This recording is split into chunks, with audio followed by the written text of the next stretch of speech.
Halo, apa kabar semua? Saya doakan semoga dalam keadaan baik-baik aja dan selalu dimurahkan rezekinya.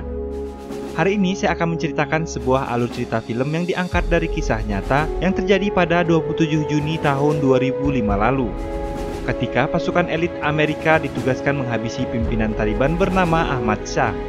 Namun misi tersebut berakhir tragis dan merupakan kegagalan misi paling kelam yang pernah dialami pasukan elit Navy SEAL Amerika. Misi itu menewaskan setidaknya 11 orang personil Navy SEALs dan 8 orang kru helikopter. Tapi sebelum kita mulai, yuk bantu channel ini agar terus berkembang dengan klik tombol like jika kamu suka. Dan subscribe di pojok kanan bawah, kemudian nyalakan loncengnya. Kalau udah, saya ucapkan terima kasih. Tanpa menunggu lagi, langsung aja kita ke ceritanya.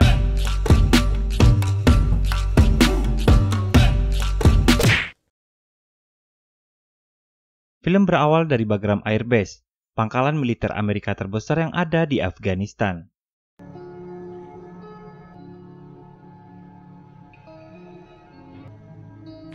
Pagi itu, Murphy menghampiri Marcus ke kamarnya, meminta pendapat perihal hadiah yang akan dia berikan pada kekasihnya.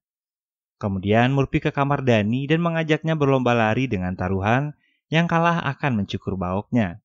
Sementara X sedang berkirim kabar dengan kekasihnya via sosial media. Kembali pada Danny dan Murphy berhasil memenangkan perlombaan itu, kemudian mereka sarapan bersama anggota tim yang lainnya.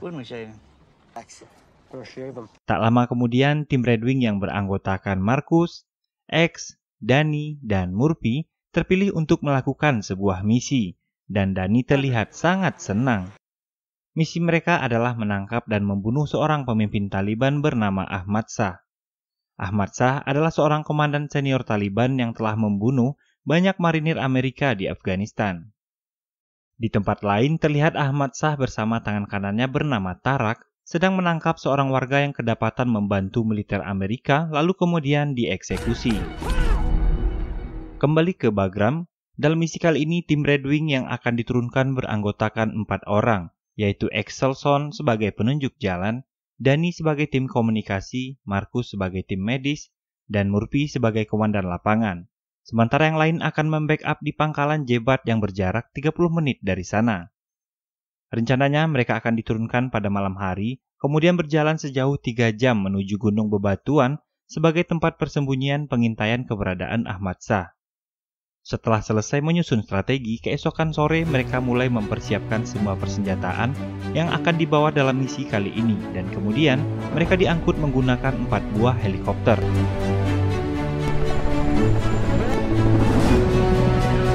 Sampai di lokasi, Marcus, Danny, Murphy, dan X turun satu persatu dan mulai menyusuri perbukitan dengan terus melaporkan posisi mereka pada markas.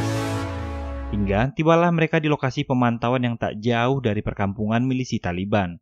Namun dataran yang rendah membuat mereka sulit untuk berkomunikasi ke markas. Murphy mulai memantau lokasi desa dengan sebuah teropong, dan dia menemukan keberadaan Ahmad Shah, akan tetapi terlihat banyak pasukan Taliban bersenjata lengkap di setiap desa tersebut. Murphy meminta Marcus untuk menembaknya, akan tetapi Marcus menolak karena mereka belum mendapatkan perintah resmi dari markas. Lalu Murphy mengatakan pada Danny untuk menghubungi markas, tapi di sana tidak ada sinyal. Dan komunikasi dengan markas pun terputus-putus. Murphy meminta mereka beristirahat sambil menunggu alat komunikasi dapat terhubung kembali. Waktu pun terus berjalan, tak ada yang bisa mereka lakukan.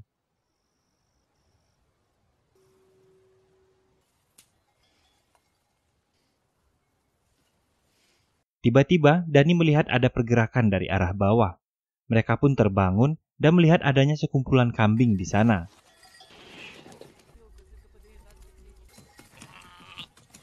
Tak lama setelah itu diikuti dengan 3 orang pria yang sedang mengembala kambing-kambing tersebut. Mereka pun panik dan bersiap untuk menembak. Salah satu dari pengembala itu berjalan ke atas dan mendekati tempat persembunyian Marcus. Pengembala tersebut tak sadar menginjak kaki Marcus yang membuat mereka ketahuan.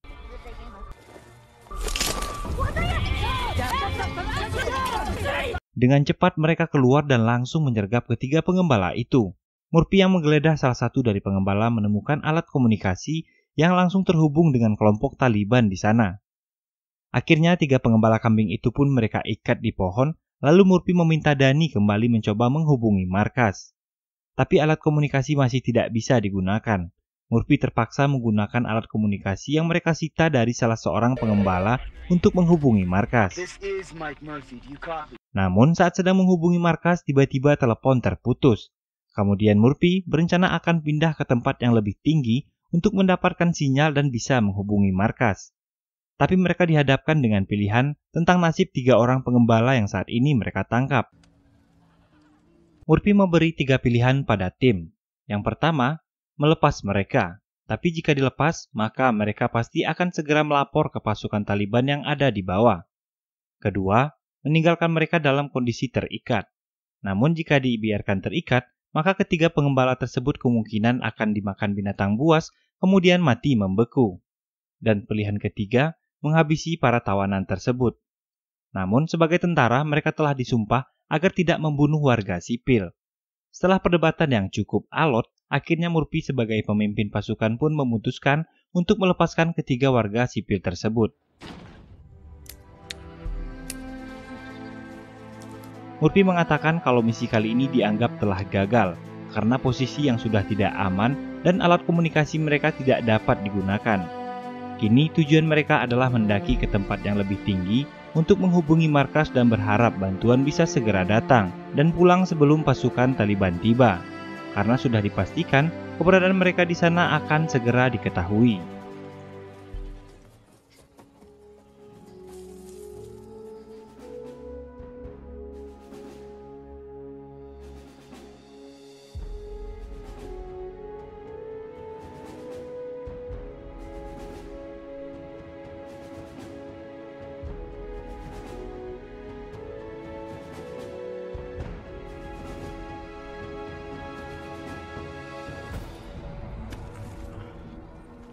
Beberapa waktu kemudian setelah mereka mendaki dan tiba di perbukitan lainnya, ternyata alat komunikasi mereka masih tidak dapat digunakan. Murphy memerintahkan agar mereka kembali ke dalam hutan. Murphy pergi melihat sekitar sementara yang lain mengawasi dan tetap waspada.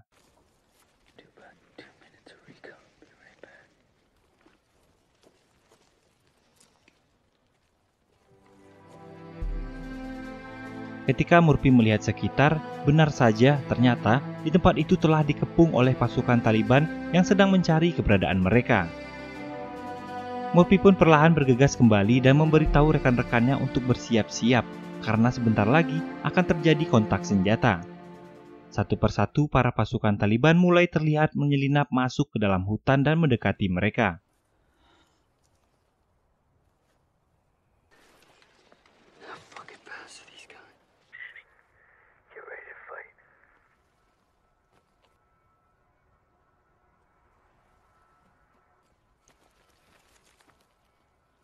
I'm about ready to punch that time card.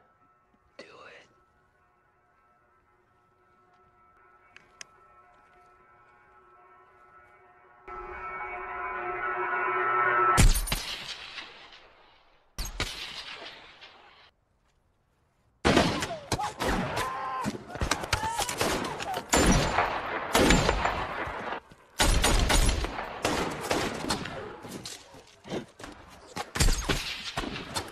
Marcus, move!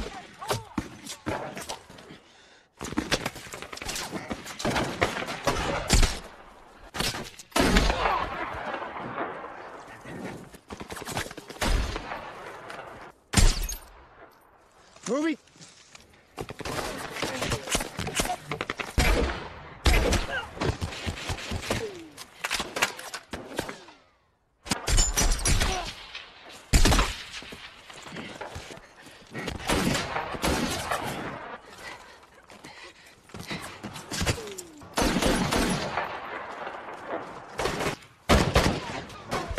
Motherfucker.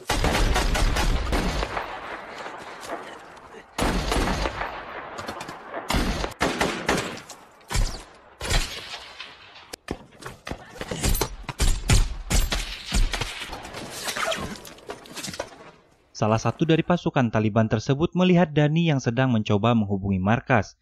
Lalu kemudian Mereka terus melawan di tengah serangan pasukan Taliban yang semakin banyak. Satu persatu tembakan musuh berhasil melukai mereka.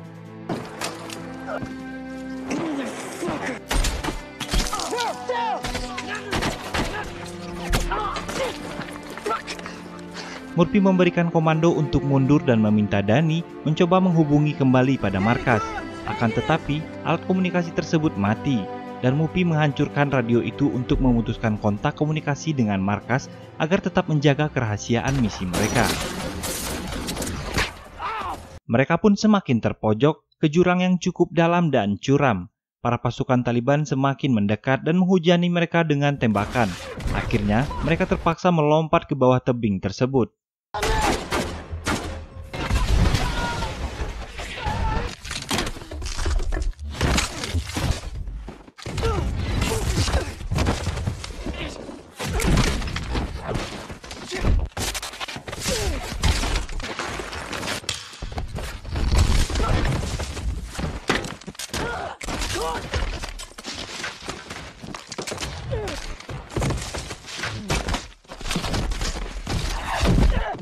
Mereka berhasil selamat untuk sementara waktu dan akan pergi ke tempat yang lebih aman.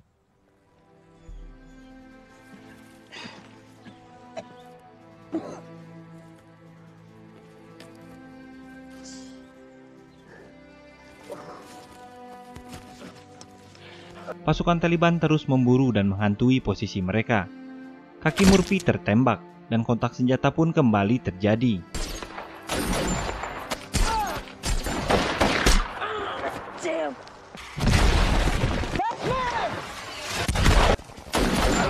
Saat menyusuri hutan, Danny yang mulai melambat karena luka tembak pada kakinya pun terjatuh dan tertembak. Marcus yang berada di belakang langsung menyeretnya dan membawanya ke tempat yang lebih aman. Marcus melihat kondisi satu persatu rekannya dan mencoba menenangkan mereka.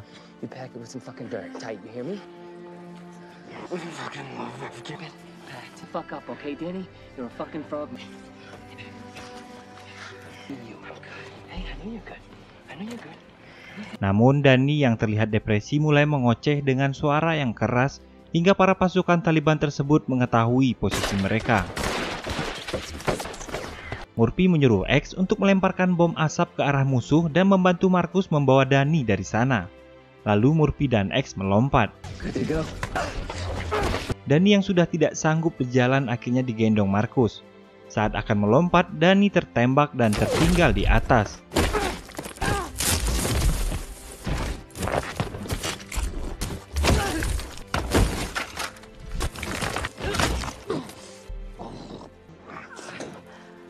Keadaan terlihat begitu kacau. Danny yang tertinggal di atas tertangkap pasukan Taliban, lalu kemudian dieksekusi.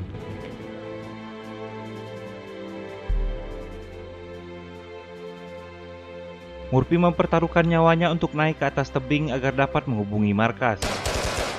No, fuck that.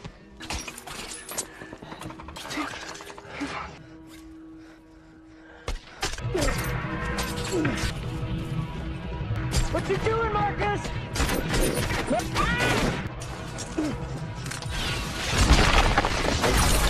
Moving, Murphy, moving! Where's he going? Murphy berhasil sampai dan segera meminta bantuan.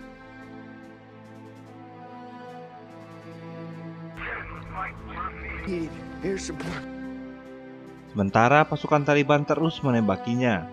Ravine towards it. Lieutenant, I need your 10-digit grid. Let's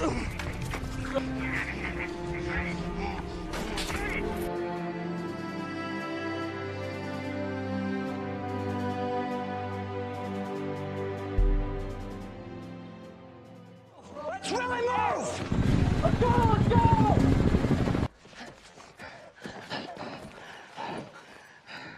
Where's Mike? In the QRF. We're not gonna... Get yourself some real estate! Akhirnya dua pesawat bantuan pun datang.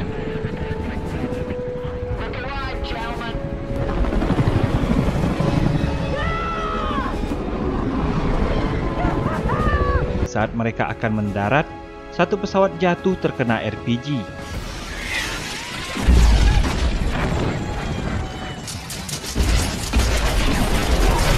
Pesawat lainnya segera menghindari serangan dan menjauh dari lokasi tersebut. Sementara X terkena tembakan musuh dan berusaha menyelamatkan diri. Hingga pada akhirnya amunisi senjatanya pun habis.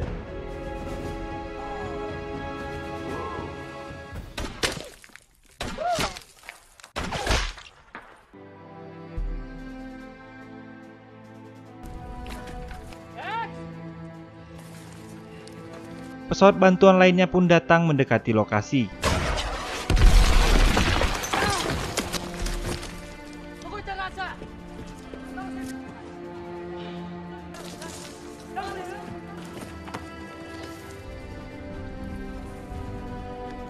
Karena tak ada tanda-tanda keberadaan tim Red Wing, mereka pun kembali dan Markus yang saat itu bersembunyi dan kelelahan hanya bisa diam dan menunggu hingga dia tertidur di tempat persembunyiannya tersebut.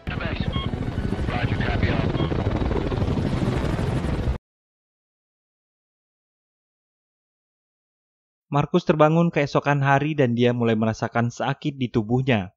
Kemudian mulai mencabut satu persatu pecahan partikel bom pada kakinya.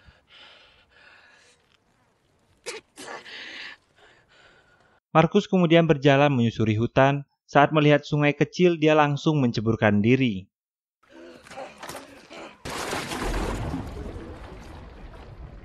Tiba-tiba beberapa orang berdiri di belakangnya. Markus yang panik lalu mengambil granat dan mengancam akan meledakkan mereka. Tapi ternyata mereka adalah penduduk desa setempat yang ingin membantunya karena para kelompok Taliban akan segera datang. Markus masih tak percaya dengan orang-orang tersebut. Namun karena terdesak dan pasukan Taliban yang sudah mulai mendekat, dia terpaksa percaya dan ikut bersama mereka. Kemudian dibawa ke sebuah desa, dan para penduduk di sana menatap sinis pada Markus.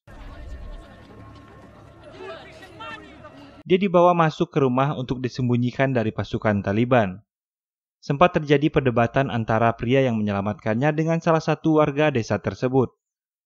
Melihat hal itu, Markus panik dan kembali mengancam mereka. Pria itu pun berusaha menenangkan dan meyakinkan Markus untuk percaya padanya. Awalnya Markus terlihat heran dan bertanya-tanya kenapa ada orang Afghanistan yang mau menolong orang Amerika seperti dirinya. Namun karena tak ada pilihan lain, Markus terpaksa percaya pada mereka. Dan kemudian dia mengeluarkan sebuah peta, lalu meminta mereka memberitahukan keberadaannya pada pangkalan militer Amerika yang ada di Bagram. Kemudian setelah salah satu orang itu pergi mengantarkan surat tersebut, di luar rumah terlihat para pasukan Taliban datang dan menggeledah satu persatu rumah tersebut. Mereka berhasil menemukan Markus dan akan memenggal kepalanya. Tapi warga desa datang dan menodongkan senjata untuk menghentikan pasukan Taliban itu. Pria itu mengatakan kalau Markus adalah tamunya. Para pasukan Taliban akhirnya mundur kemudian mengancam akan membantai para penduduk desa tersebut karena telah membantu orang Amerika.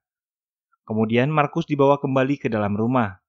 Di sana Markus mulai mengobati lukanya. Dia mulai mengeluarkan satu persatu peluru dan partikel besi yang menancap di kakinya.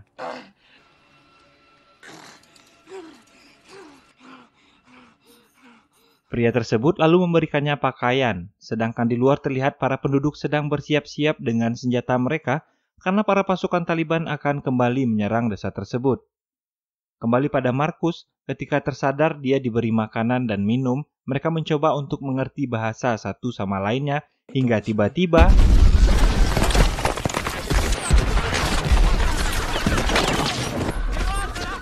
para pasukan Taliban datang dan menyerang desa itu. Sementara di pangkalan Bagram, warga yang sebelumnya diutus untuk menyampaikan surat telah berhasil sampai. Setelah mengkonfirmasi kebenaran surat tersebut, pasukan militer Amerika segera bersiap-siap untuk menjemput Markus menuju desa Kandis. Scene beralih ke desa Kandis, para pasukan Taliban menyerbu tempat tersebut. Tarak pun akhirnya tewas tertembak. Kemudian salah satu pasukan Taliban menemukan Markus dan menghajarnya habis-habisan. Beruntung ketika terpojok anak itu memberikannya sebuah pisau.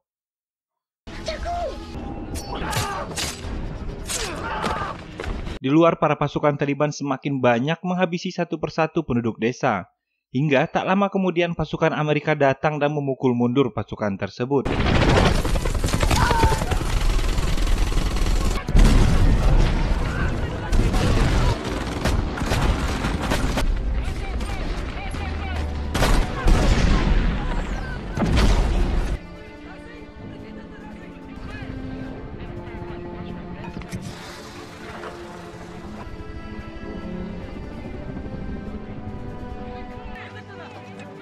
Pada akhirnya Markus pun berhasil diselamatkan. Dan ketika hendak pergi, dia ingin membawa pria tersebut bersamanya.